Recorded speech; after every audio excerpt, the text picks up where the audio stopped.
네, 사절 접지 시스템 하겠습니다. 우리가 사절 접지 시스템부터 해서 1장의 나머지 부분은 기존에는 없던 부분입니다. 즉 KC가 적용되면서 새롭게 추가된 이론들이에요. 그래서 기출 문제가 많이 없고요. 그러다 보니까 제가 이 수업을 제가 생각했을 때 중요하다고 생각되는 이론을 교재에 수록을 했고, 또 그 중에서도 또 시험에 나올 것 같은 내용들 위주로 설명을 드리도록 하겠습니다. 시험에 적용된 적이 없다 보니까 어떤 부분이 지금 중요한지를 판단하기가 다소 어려운 거 있습니다. 그래서 제 경험에서 이런 부분은 시험에 나올 만하다, 이런 위주로 설명을 드리겠습니다. 1장, 이번 시간을 비롯해서 1장의 나머지 이론 부분을요. 그래서 4절의 접지 시스템은 어떤 것을 배우느냐? 당연히 접지 시스템의 구분, 종류, 구성 요소, 접지 시스템의 구분이 개통 접지 들어보셨을 겁니다. 보호 접지, 필해 시스템에도 접지를 하죠. 그리고 종류는 단독을 하는 단독 접지, 그 다음에 공통을 하는 공통 접지, 모든 것을 통합한 통합 접지가 있고, 구성 요소에는 접지 시스템의 구성 요소, 접지극이 있을 거고, 접지 도선이 있을 거고, 보호 도체도 있을 거고, 그런 부분에 대해서 공부를 합니다.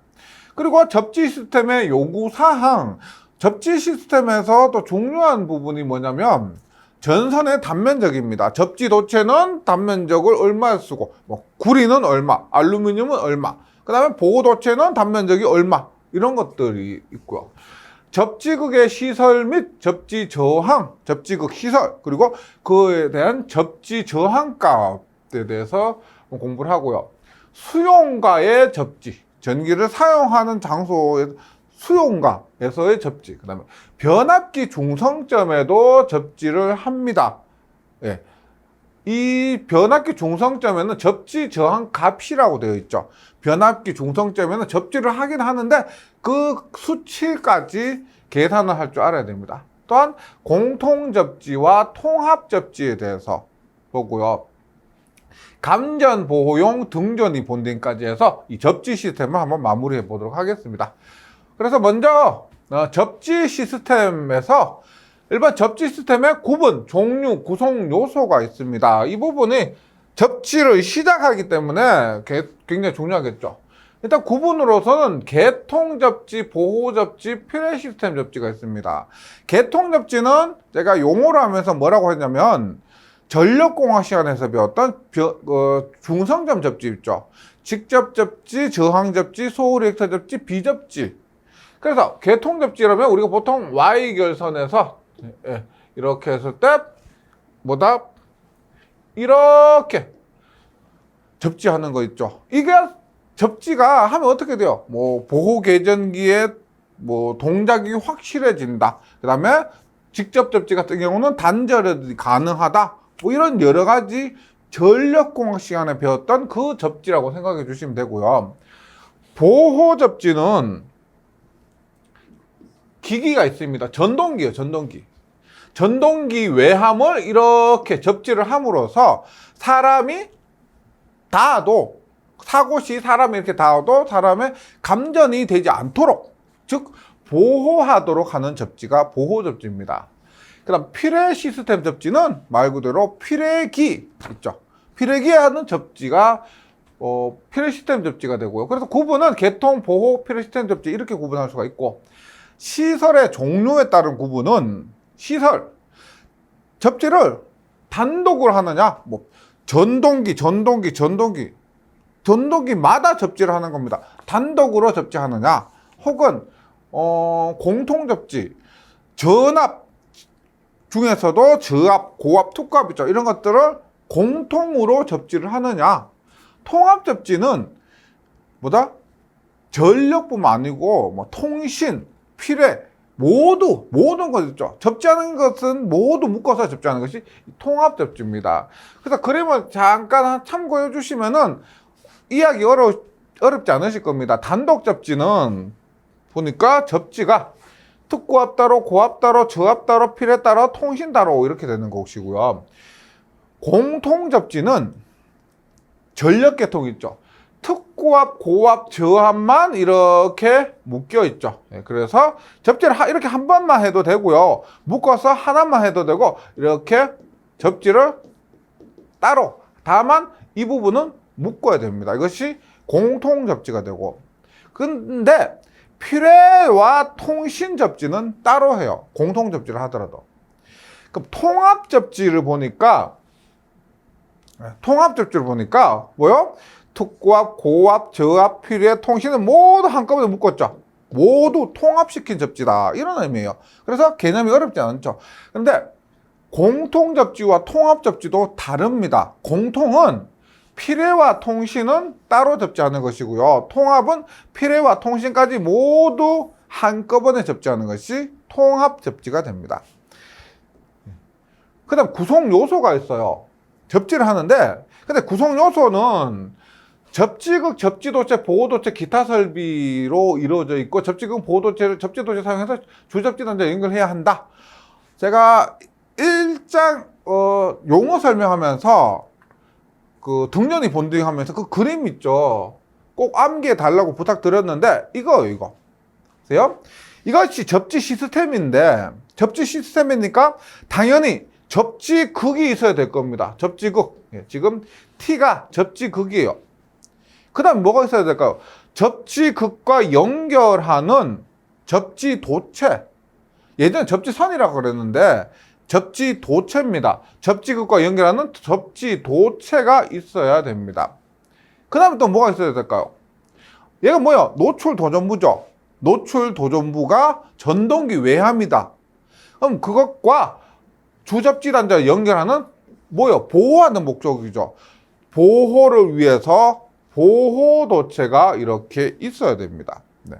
그 다음에 기타 설비, 뭐 이런 것들, 뭐 주접지 단자, B가 주접지 단자죠. 이런 것들이 있어야 이렇게 접지 시스템을 이룰 수가 있고, 다시 한번 올라가 보면 구성 요소는 뭐다? 접지극, 땅속에 묻히는 접지극, 접지도체, 보호도체, 그 다음에 기타 설비 등으로 이루어지게 됩니다. 그래서 우리가 이번 시간에 공부해야 될 것 중에서 차례대로 보다 접지극, 접지도체, 보호도체, 기타 설비가 뭐고, 이런 것들의 시설 기준에 대해서 공부를 하게 되는 거죠. 네. 그리고 다시 말씀드리지만 이 그림 있죠. 꼭 좀 암기해 주시면 좋겠습니다. 실기에서도 암기하셔야 됩니다. 그리고 2번이나 뭐 4번 같은 것도 뭐라 그랬어? 2번은 보호 등전이 본딩, 4번은 보조죠, 보조. 보조 보호 등전이 본딩. 그리고 P나 C는 뭐다? 개통 외 도전부, 가스관, 수관, 철골, 이런 것들이라고 했습니다. 네. 그 다음에 접지 시스템의 요구사항입니다. 한번 읽어보시면, 아, 그렇구나. 한번 읽어보시면은 이해되실 거예요. 접지 시스템 다음에 적합해야 됩니다. 전기 설비의 보호 요구사항을 충족. 보호하기 위해서 지락전류와 보호도체 전류를 대지에, 지락사고가 발생했을 때 그 전류를 대지에 방전시켜야 되겠죠. 그리고 보호도체도 그 전류가 흐르게 되면은, 보호도체도 원래 전류가 흐르면 안 되는 도체입니다. 원래 전류가 흐르면 안 되는 선이에요. 거기에 흐르는 전류도 대지에 전달할 것. 그 다음에 감전의 위험이 없어야 되겠죠. 네. 그리고 전기 설비의 기능적 요구사항도 있다면 그것을 충족해야 된다. 네. 그 다음 접지 저항 값이 있습니다. 제가 저번에도 접지 저항값을 말씀드리면은 저번 시간에 한번 했었죠. 접지 저항값은 작을수록 좋다. 절연 저항값은 클수록 좋다. 절연 내력도 커야 된다. 그래서 접지 저항값은 작을수록 좋습니다. 예. 그래서 접지 저항값 다음에 의한다. 부식, 건조 및 동결 등 부식된다. 건조된다. 동결이라는 것은 땅이 언다는 거예요. 접지극을 땅에 박죠. 그래서 그 땅이 어느 것까지 고려를 합니다. 대지 환경 변화에 충족하여야 하고요. 인체 감전 보호를 위한 값과 전기 설비 기계적 요구 의한 값을 만족해야 한다. 그래서 외우자가 아니고 읽어보니까 아, 그런 것 같다. 예, 이렇게 이해하시면 되겠습니다. 이제 본격적으로 접지극의 시설 및 접지 저항입니다. 접지 시스템의 구성이 뭐다? 접지극, 접지도체, 보호도체 이런 것들로 이루어진다라고 했죠. 그 중에서 먼저 접지극의 시설이고요. 그 접지극에서 접지 저항까지 한번 보도록 하겠습니다. 우리가 보통 접지극이라 생각하면은 접지봉만 생각하는 분들이 많으세요. 뭐냐면 이렇게 단독 접지라고 할게요. 단독 접지라고 얘를 전동기죠. 노출 외 도전부를 외화모 이렇게 접지를 합니다. 접지를 하면 지금 생각나는 것이 뭐다? 이렇게 접지봉 있죠.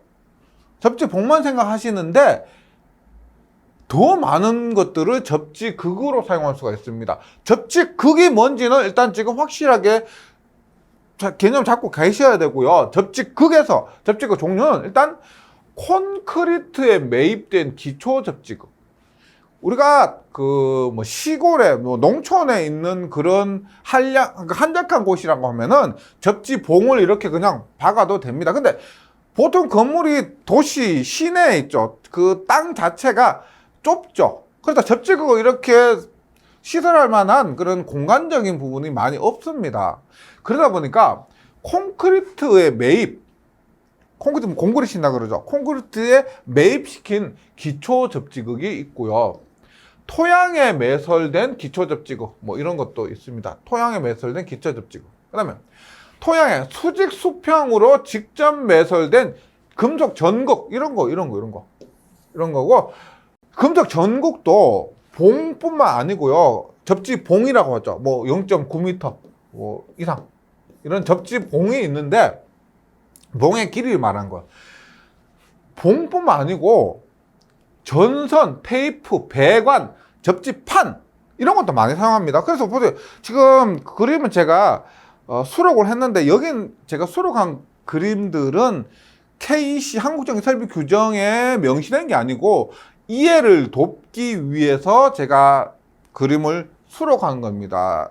네, 이 그림 수록한 거니까 그냥 참고를 해주시면 좋아요. 그리고 일반적으로 생각하시는 그 봉형 접지극, 접지봉이죠. 봉형 접지극 이렇게 있고요. 이런 것도 많이 씁니다. 판형 접지극. 그래서 접지선 이렇게 연결하죠. 판에서 이렇게 땅 속에 묻는다면 불필요한 전류가 판을 통해서 이렇게 대지로 방전을 하게 됩니다. 판도 사용될 수가 있고, 그 다음에 케이블의 금속 외장. 케이블은 도체가 있고 그 밖에 절연체가 있고 그 밖에 외장이 있다라고 했죠. 그래서 케이블의 금속으로 된 외장이나 그 밖에 금속 피복도 접지극으로 사용할 수가 있고요. 지중 금속 구조물, 배관 뭔지 아시겠죠? 지중해 있는 금속 구조물 이것도 배관, 수도관, 가스관 이런 것들 모두 접지극으로 사용할 수 있고, 그 다음에 요거 대지에 매설된 철근 콘크리트에 용접된 금속 보강재에도 사용할 수 있습니다. 근데 다만 강화 콘크리트는 철근 콘크리트는 괜찮은데요. 강화 콘크리트는 제외입니다. 요거 시험에 나온 적이 있습니다. 2021년부터 KC가 적용되면서 바로 시험에 나온 것이 이런 부분이에요. 네. 접지극으로 사용할 수 있는 것 중에서 일반 철근 콘크리트 용접된 금속 보강재는 사용할 수 있지만 강화 콘크리트는 제외다. 이렇게 접지극 정리해 주시고요. 그 다음에 접지극의 매설 보도록 하겠습니다. 지금 일반적으로 생각하고 계신 접지극 매설이 이런 거예요. 우리가 보통 전주죠. 전주에 보면 이렇게 변압기가 있습니다. 변압기를 어떻게? 변압기의 중성점 이렇게 해서 접지극으로 매설한다라고 생각해 주세요. 이렇게 했을 때 접지극은 동결 깊이를 감안해서 앞에서 말씀드렸죠. 땅이 옵니다. 그 어는 것까지 감안을 해서 시설을 하고요. 고압 이상의 전기 설비와 변압기 중성점 접지, 예를 들어서 변압기가 전주에 위에 설치되어 있죠. 이런 것들을 접지를 합니다. 시설한 접지극 매설 깊이는 지표면으로부터 이거 굉장히 자주 나오죠. 0.75m 이상으로 한다. 그래서 요거를 얘기합니다.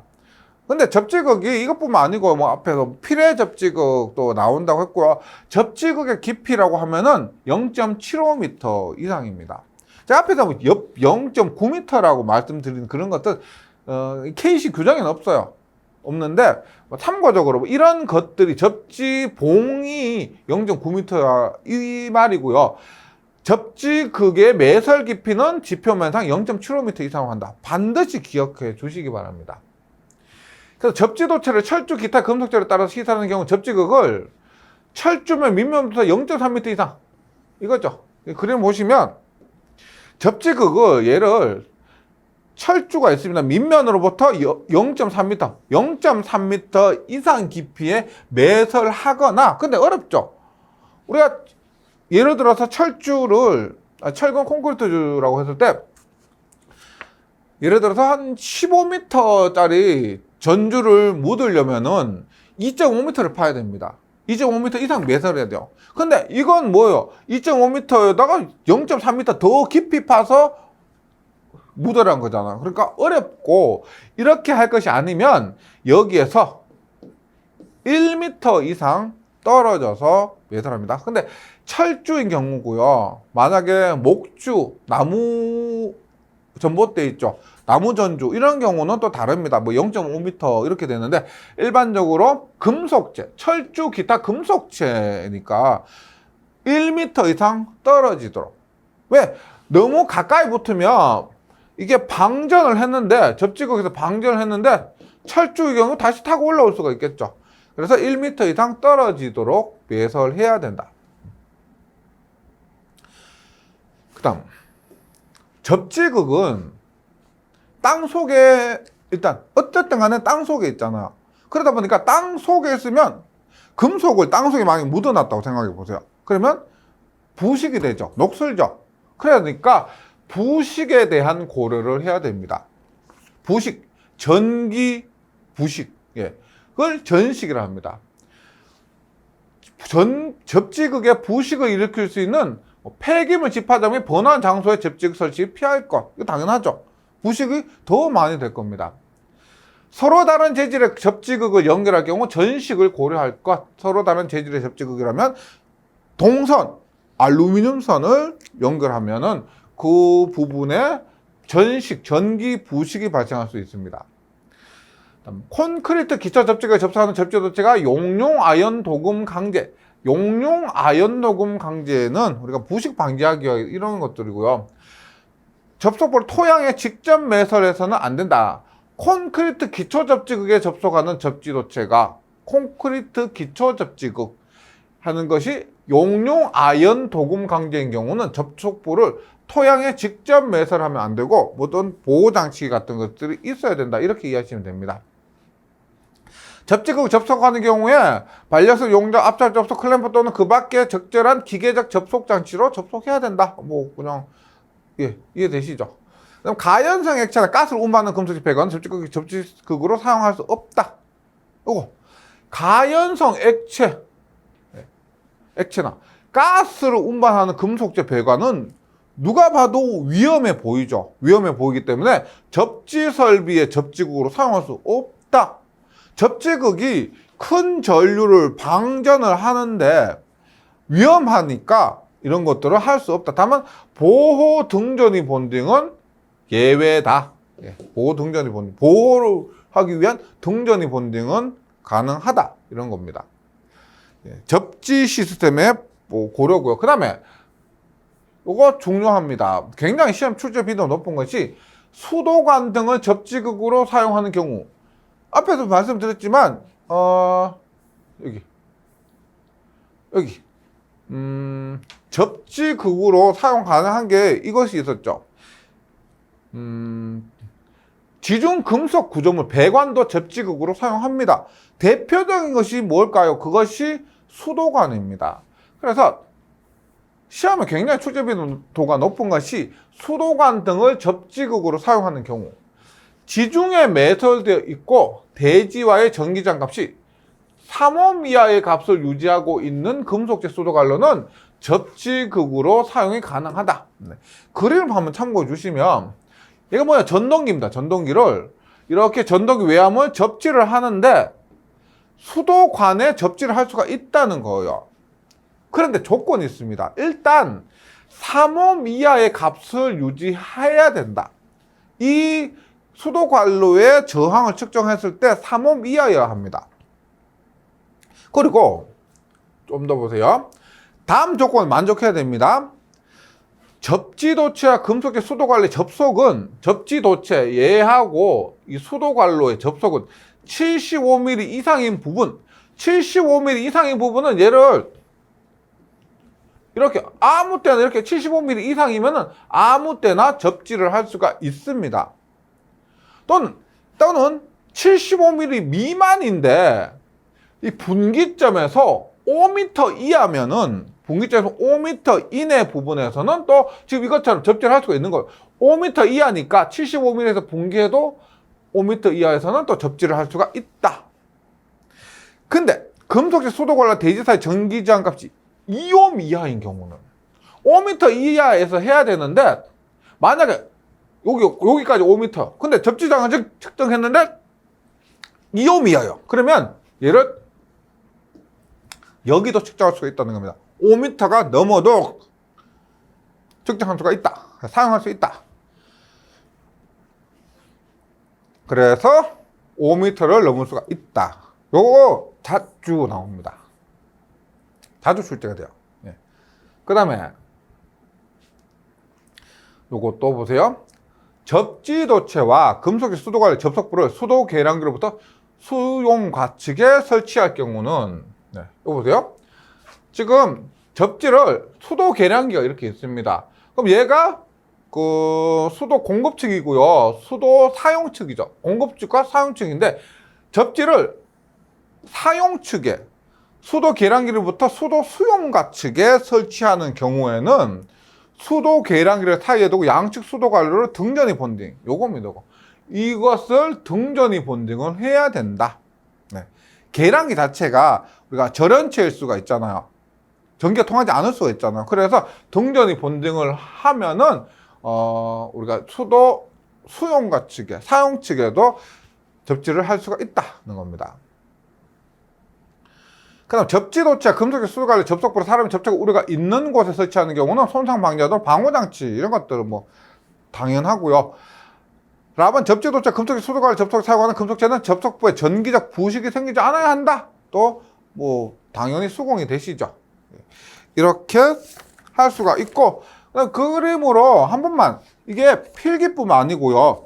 실기에서도 자주 나오는 겁니다. 실기에서도 굉장히 출제 빈도가 높은 거예요. 그래서 다시 한번 정리를 하자면 일단 접지도체가 지름 75mm 이상이면은 접지도체를 아무 곳에서나 시설할 수가 있고 그 다음에 전기적 부식이 생기지 않아야 합니다. 그리고 여기서 분기를 해서 5m 이내인 지점에서 접지를 할 수가 있는데 만약에 전기저항 2옴 이하인 경우는 5m를 넘을 수가 있다. 75mm 이하 미만이라 하더라도 2옴 이하면 5m를 넘을 수가 있다. 그리고 기본적으로 지중 매설 수도관으로는 전기저항이 3옴 이하인 경우에 접지극으로 사용할 수가 있다는 것이고요. 그리고 수도 수용가 측에 이렇게 접지도체를 할 경우에는 어떻게 등전이 본딩을 해야 한다. 얘가 수도 계량기일 경우 등전이 본딩을 해야 한다는 거. 그 다음 접지극으로 사용할 수 있는 것이 수도관뿐만 아니겠고요. 건물의 철골도 할 수 있습니다.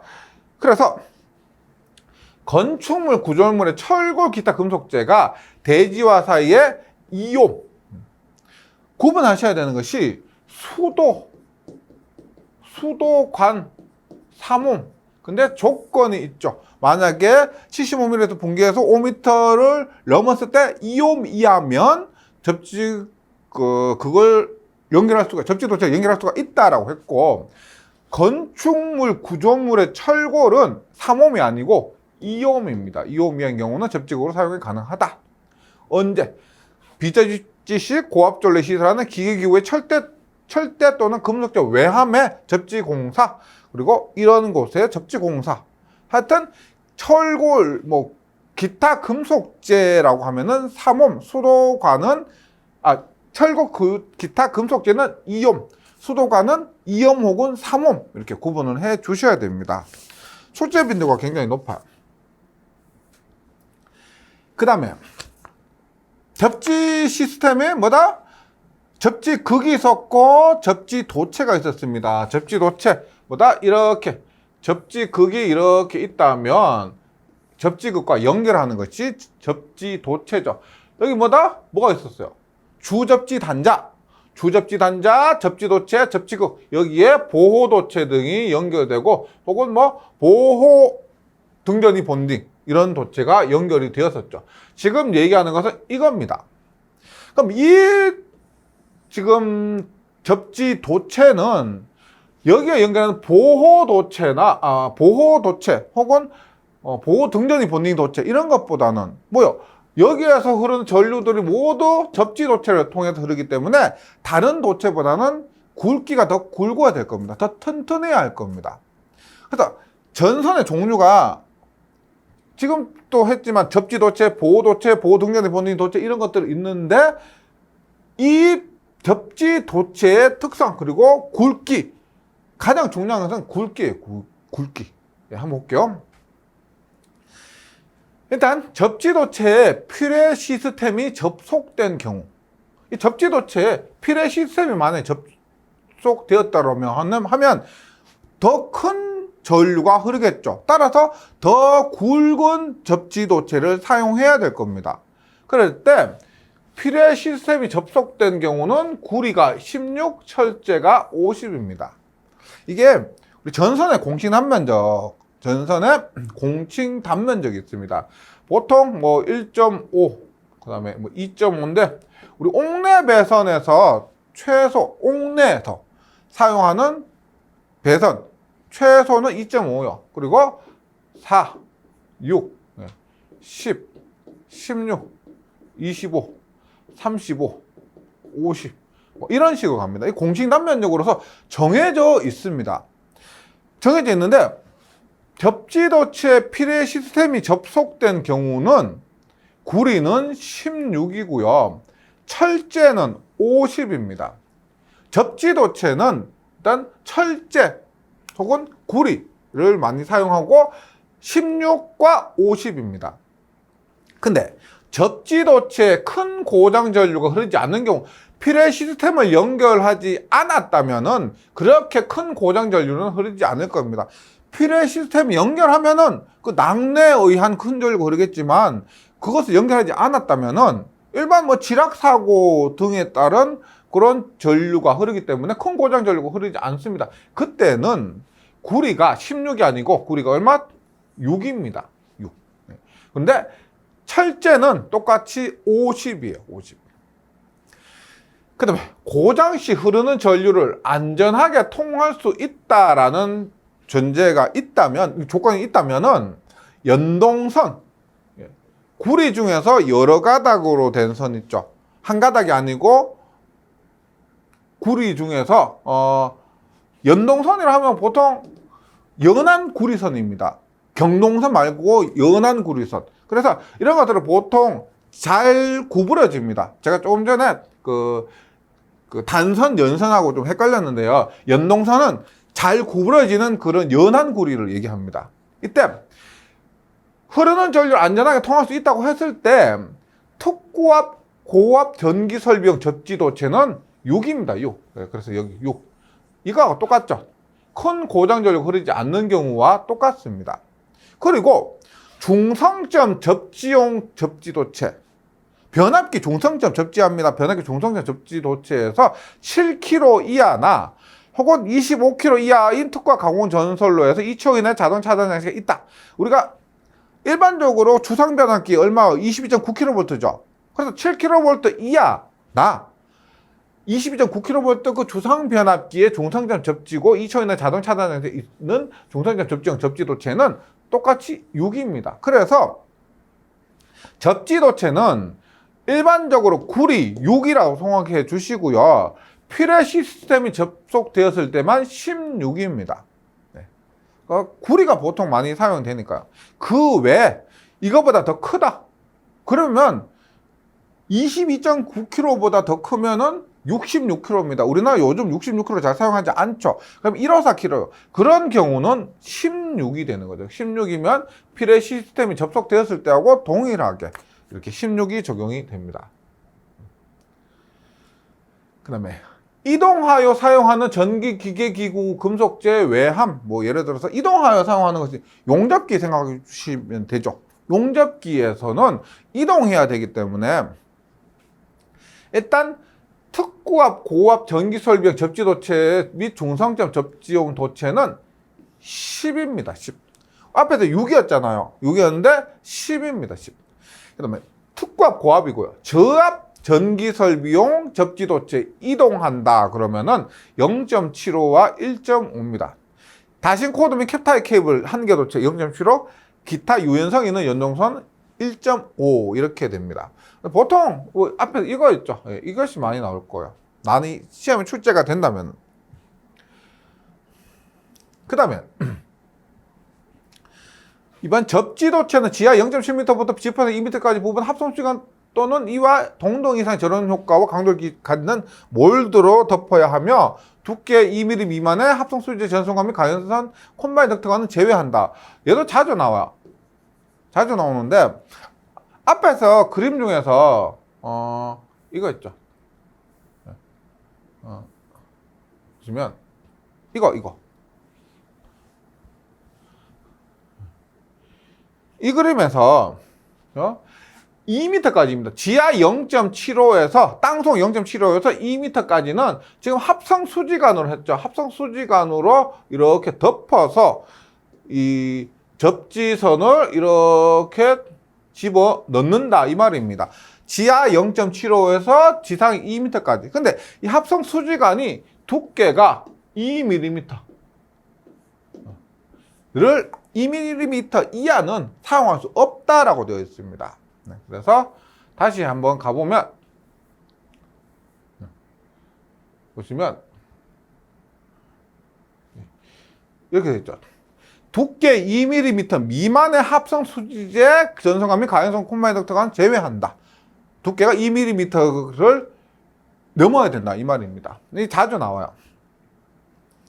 그 다음에 특고압, 고압 전기설비 및 변압기 중성장 접지 시스템의 경우는 접지도체가 사람 접촉 우려가 있는 곳에 시설하는 고정설비인 경우 접지도체는 절연전선 또는 케이블을 사용해야 한다.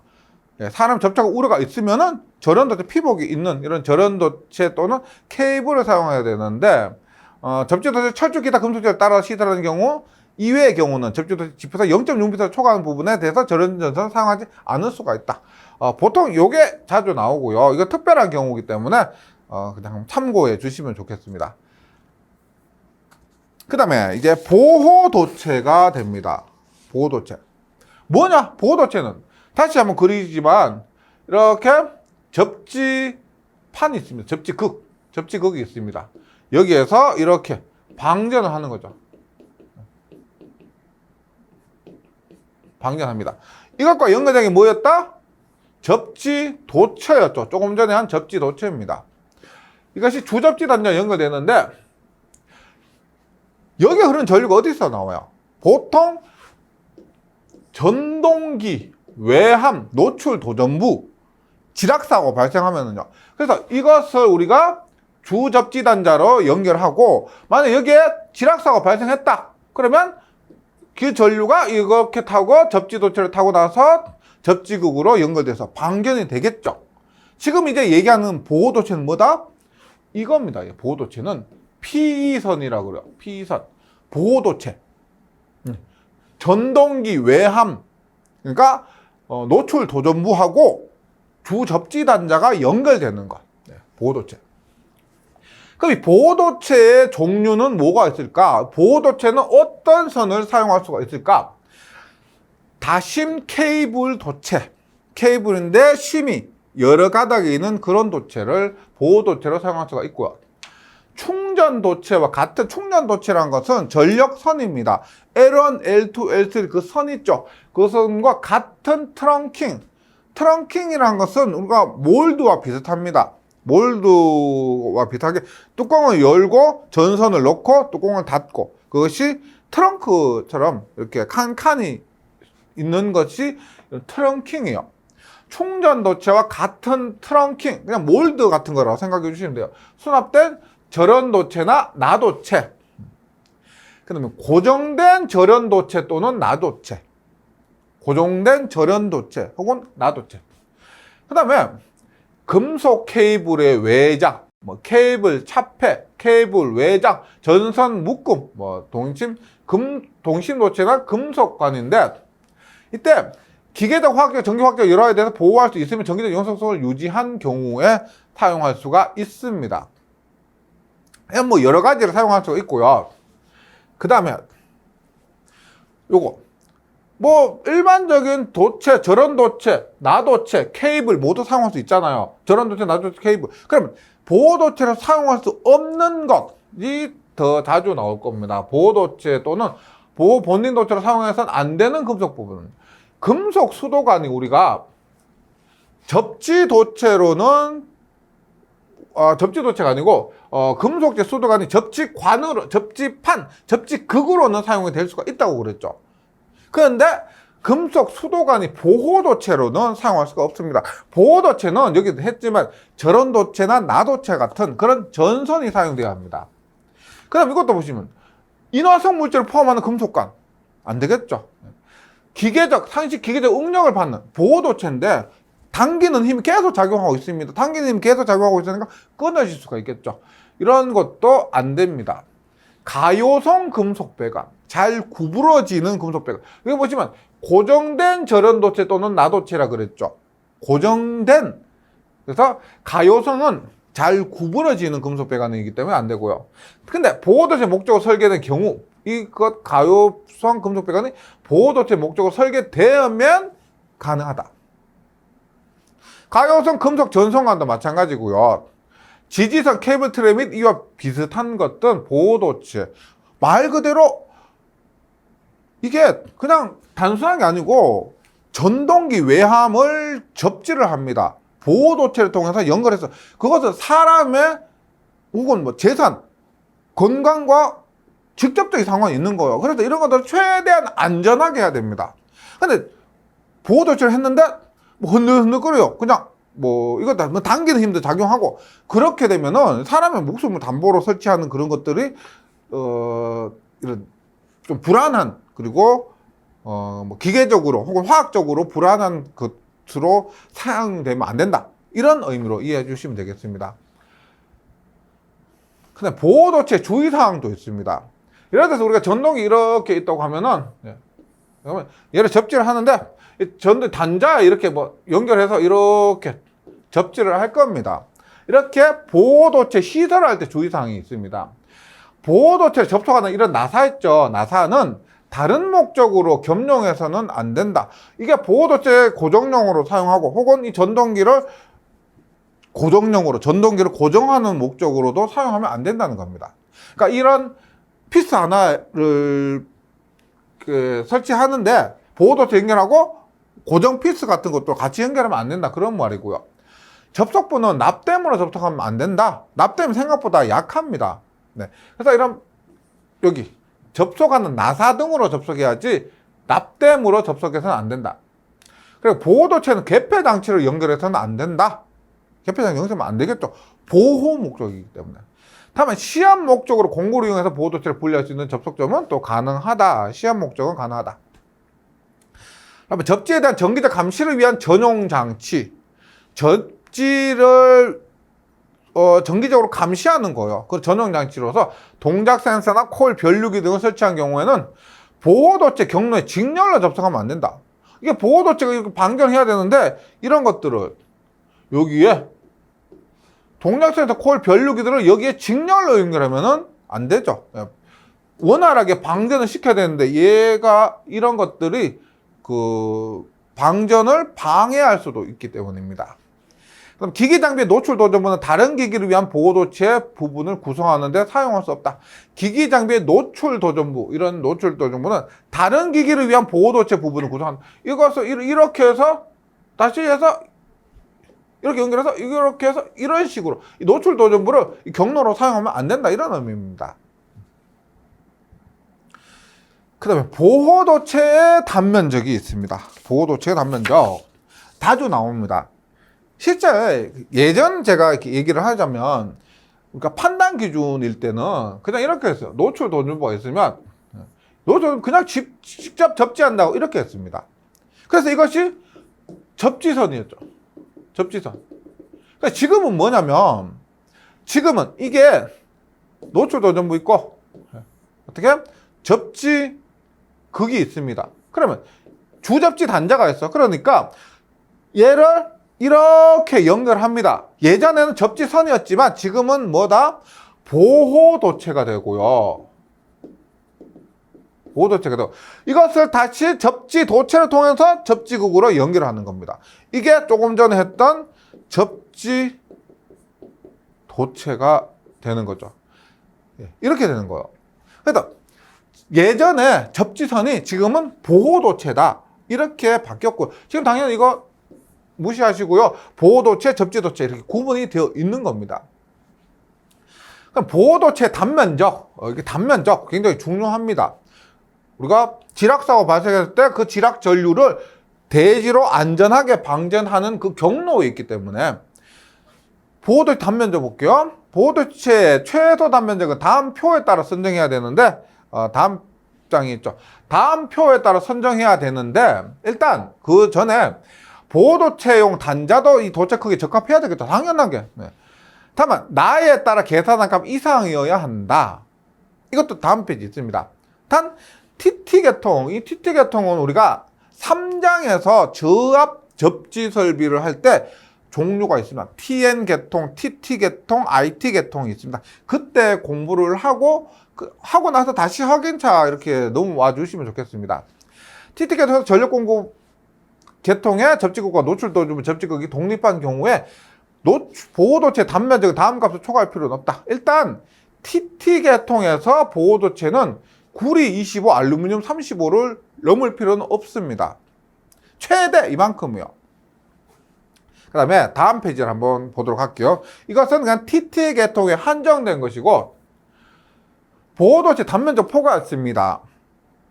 선도체가 크면 선도체는 이렇게죠. 이게 전동기입니다. 전동기고 전동기 외함이고요. 전동기가 이렇게 L1상이 들어가서 이렇게 L2상이 나오게 됩니다. 그리고 여기에 보호도체가 이렇게 연결되어 있습니다. 그렇게 해서 접지 도체를 통해서 접지극으로 연결한다고 했을 때요. 보세요. 지금 접지도체는 앞에서 했고 지금 보호도체를 하고 있습니다. 보호도체의 단면적이 두 가지로 구할 수가 있어요. 첫 번째는 표를 통해서, 두 번째는 이 계산을 통해서 구할 수가 있습니다. 그럼 보세요. 일단 보호도체 단면적 포가 선도체가 이 L1, L2로 얘기해요. 이 선도체 단면적이 16 이하의 경우가 있고 35 이하의 경우가 있고 35 초과의 경우가 있을 겁니다. 이때 보호도체의 재질이 있고요. 보호도체 재질이 선도체와 같은 경우, 예를 들어서 이런 거죠. 이 선도체가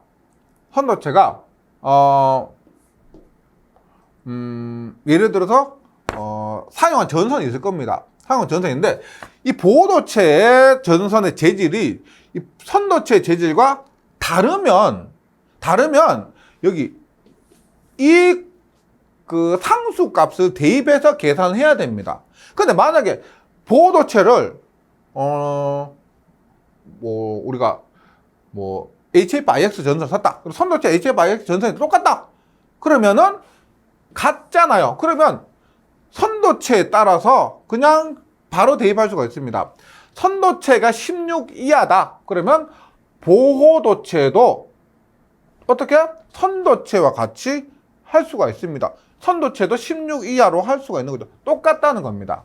근데 선도체가 16에서 35 초과다 그러면은 보호도체를 16으로 하면 됩니다. 35 초과다 그러면 선도체 2분의 16이요. 그러니까 보호도체는 선도체보다 작거나 같다. 16 이하일 때는 같은데요. 그 다음에 16을 초과하거나 35로 초과하거나 이런 경우는 16과 2분의 S 이렇게 해주시면 되고요. 선도체와 다르다면은, 이 선도체와 보호도체의 종류가 다르다면은 당연히 상수 K값이 주어질 거예요. 선도체의 K값과 보호도체 K값이 주어지면은 거기에 따라서 요값 그대로 대입을 해주시면 됩니다. 이렇게 구하는 방법이 있고, 그 다음에 우리가 보호도체는 지락사고 시 그 사고 전류를 대지로 방전해야 됩니다. 그래서 계산에 의한 방법이 있어요. 계산의 방법. 이 표에 의한 방법과 계산에 의한 방법이 있는데, 이 계산에 의한 단면적은 K분의 루트 I의 제곱 T입니다.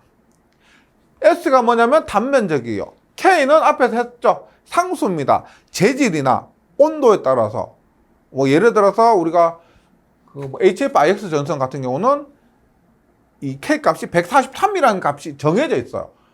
그런 값을 대입을 하고요.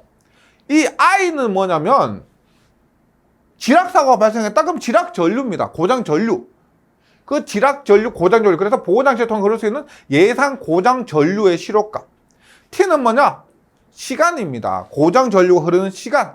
그래서 자동차 단위의 보호장치의 동작 시간이 이렇게 되고요. 표나 계산값에 의해서 구하고 그 둘 중에 큰 값으로 해야 됩니다. 왜냐하면 안전한 것을 선택하기 때문에 큰 값으로 선택을 해야 됩니다. 예. 이 정도는 그래도 크게 어려운 것이 아니기 때문에요. 우리가 그 KC 설비 과목에서도 이 정도 계산 문제는 나올 가능성도 있을 것 같아요. 실기에서는 나온 적이 있습니다. 적용되자마자 1년도 안 돼서 실기에서 출제된 적이 있습니다. 그 다음에 보호도체가 케이블의 일부가 아니거나, 보호도체가 케이블을 많이 사용한다 그랬죠. 케이블의 일부가 아니거나 선도체와 동일 외함에 설치되지 않은 경우는, 선도체와 동일 트렁크에 수납한다라고 했었잖아요. 근데 케이블의 일부도 아니고 선도체와 동일 외함에 설치되는 것도 아닐 때 기계적 손상에 대한 보호가 되면은 2.5, 기계적 손상에 대한 보호가 되지 않으면 4.0입니다. 알루미늄 모두 16. 보호도체. 그다음에 보호도체 단면적을 보강할 필요도 있을 겁니다. 보호도체는 정상 운전 상태에서, 이게 땅으로 흐르는 전류 경로잖아요. 그래서 정상 운전 상태에서는 전류가 흐르면 안 됩니다. 맞죠? 정상 운전 상태에서 전류의 전도선 경로로 사용되지 않아야 한다. 보호도체는 평소에 전류가 흐르지 않아야 됩니다. 그런데 정상 운전 상태에서 보호도체 10mA 초과한 전류가 흐르게 되면은, 만약에 10mA 초과하는 전류가 정상 상태에도 흐른다? 문제가 있는 거죠. 그러면 보강을 합니다. 구리 10mm, 알루미늄 16mm 이상의 보호도체를 증강해서 사용을 한다. 이런 것들이 조건이 있고요. 그 다음에 그리고 수치 정도 나올 수가 있습니다. 10mA를 초과하면은 구리 10, 알루미늄 16 이상의 보호도체를 증강해서 사용해야 된다. 보호도체가 예전에 접지선이었던 만큼 그만큼 중요하고 자주 나오게 됩니다. 보호도체와 개통도체를 겸용한다. 보호도체는 우리가 뭐라 그랬어요? 보호도체를 P이라 그랬죠. 중성선은 뭐나? N입니다. N. 선도체는 라인이죠. 라인이니까 L. 중간은 미들입니다. M이에요. M. 예를 들어서 TNC 계통을 제가 예를 들었는데, 이 계통에 대해서는 3장에서 공부를 할 겁니다. TNC 계통 보시면 PN선이라고 있습니다. 보세요. 지금 부하가 Y 부하라면은, Y 부하라면 여기에 중성선을 N선을 연결합니다. 그래서 여기에 L1, L2, L3요. 중성선 N이에요. N. 원래 N 어디에 연결해요? N에 연결하고요. 그 다음에 노출 도전부의 외함은 어디에 연결해요? 노출 도전부의 외함은 P선에 연결하죠. 그러면 N선과 P선을 따로따로 설치하는 것이 아니고 한꺼번에 PN선으로 겸용해서 사용한다는 겁니다. N선, P선을 한꺼번에 PN선으로 연결해서 사용한다. 이것이 대표적인 보호도체와 개통도체 겸용 중에서 PEN입니다. 중성선 겸용. 네. 그래서 겸용 도체는 일단 고정된 전기 설비에만 사용이 가능합니다. 앞에서 우리가 접지선 같은 경우는, 접지도체 같은 경우는 이동하는 것도 가능했었죠. 그런데 일단 겸용하는 PN 도체, PM, PL 같은 그런 도체는 고정된 전기 설비에만 사용 가능하고요. 단면적이 구리 10, 알루미늄 16 조금 전에 나왔었죠. 우리가 그 보호선에 보강할 때 10mA를 넘는 전류가 평상에 흐르면은 구리 10, 알루미늄 16 이상의 선을 보강해야 된다. 그것과 동일합니다. 겸용도체. 그리고 중성선 보호도체, 겸용도체는 전기설비의 부하측으로 시설하면 안 됩니다. 겸용도체를 부하측으로 시설하면 안 되고요. 당연히 폭발성 분위기 장소는 보호도체 전용으로 해야 된다. 겸용하면 안 된다. 폭발성 장소라고 보호도체를 사용하면 안 된다가 아니고 겸용하면 안 된다. 그 다음에 주접지단자, 마지막으로 주접지단자 한번 보도록 할게요. 기타 설비 있다 그랬죠. 그것이 대표적인 것이 주접지단자입니다. 네. 제가 이 그림 암기해 달라고 부탁도 했었고요. 접지 시스템은 주접지단자를 설치를 하고 다음에 도체들을 접속해야 된다. 뭐요? 주접지단자 연결된 게 뭐요? 일단 3번이 뭐요? 조금 전에 했던 거 접지도체입니다. 그 다음에 조금 전에 했던 것도 보호도체 있죠. 보호도체. 노출 도전부에 대한 보호도체. 기능성 접지도체 같은 경우는 뭐 통신 이런 것도 있죠. 전자장피 같은 그런 통신 설비도 이 주접지 단자에 연결을 하게 됩니다. 그 다음에 여기서 제가 2번이 등전이 본딩 도체라고 했는데 여기에서 기능성 접지 도체를 해주시고요. 요 부분은 우리가 뭐다? 등전이 본딩 도체.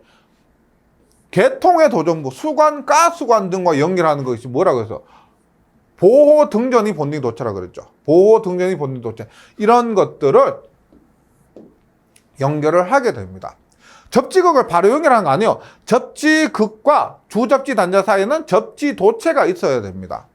그래서 제가 1장에서 그 약간 좀 복잡한 그림들을 계속 보다 보면은 좀 익숙해진다라고 했었죠. 네, 계속 보다 보면 익숙해지시고요. 이런 부분이 전혀 문제가 없게 되실 겁니다. 예. 그리고 여러 개의 접지단자가 있는 장소는 접지단자를 상호 접속해야 된다. 접지단자가 이렇게 있다. 그러면 이 사이도 상호 접속해야 된다는 겁니다. 주접지단자에 접속하는 각 접지도체는 접지도체 이거죠. 이건 개별적으로 분리할 수 있어야 한다. 네, 분리할 수 있어야 되고요. 접지장은 편리하게 측정까지 할 수가 있어야 한다. 네. 이번 시간에 접지 시스템에 대해서 한번 공부를 했고요. 이게 좀 생소한 부분이다 보니까 예전에 공부하시는 분들이 많이 혼란을 느끼실 수가 있습니다. KC가 적용되면서 앞으로 예전 규정 없어지고 예전에 1종, 2종, 3종, 특별 3종 이런 접지라는 개념이나 말 자체가 아예 사라졌습니다. 이것이 대체하셔야 되고요. 그래서 익숙해지셔야 됩니다. 그러기 위해서는 제가 첫 번째 용어에서 설명드렸던 그 그림 있죠. 그림이 복잡해 보이지만 꼭 좀 암기해 주셨으면 좋겠다. 부탁드리고 싶습니다. 예, 저는 다음 시간에 다시 뵙도록 하겠습니다. 수고하셨습니다.